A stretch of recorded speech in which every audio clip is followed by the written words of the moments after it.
I'm going back to when I first met him. The Delray Beach Police Department now has more resources to help people who are dealing with mental illness, homelessness, or those battling addiction.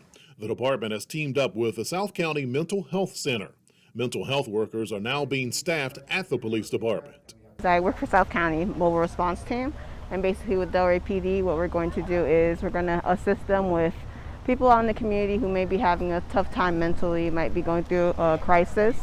So the mobile response team, what we actually do is we go out and we do assessments. So we ask them what's going on, how can we help, and if they are indeed in crisis, we help them get to the perfect or the right facility so that they can get medication, they can get a case manager, anything they need to kind of get started, back in the right direction. Right, because I think when we were looking for a place for him, he said he's not into room sharing or anything like that. The mental health staff will be working closely with a service population advocate and community outreach officers. So basically it's going to definitely cut down on the response time, because we're going to either have the mobile response team member at the police department. So sometimes incidents occur in our police department lobby.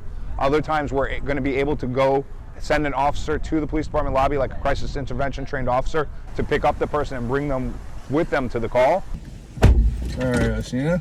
And at other times, the person is actually going to be riding around and partnered up with a crisis intervention trained officer or one of the officers from the community outreach team. So it's definitely going to make the response time much quicker, and we're going to be able to get the person that's in need or in the crisis at that time their services faster, get them evaluated faster, and get them hooked up with whatever they're going to need to help them out with their situation. Mental health employees will work 4-hour shifts at the police department. Someone will be on duty here from 8 a.m. until midnight. Definitely needed, because there are a lot of people out there who don't know they have people who can help them. Nobody in the community who's there to make sure, they're on their 2 feet, to give them kind of like that will to just keep pushing.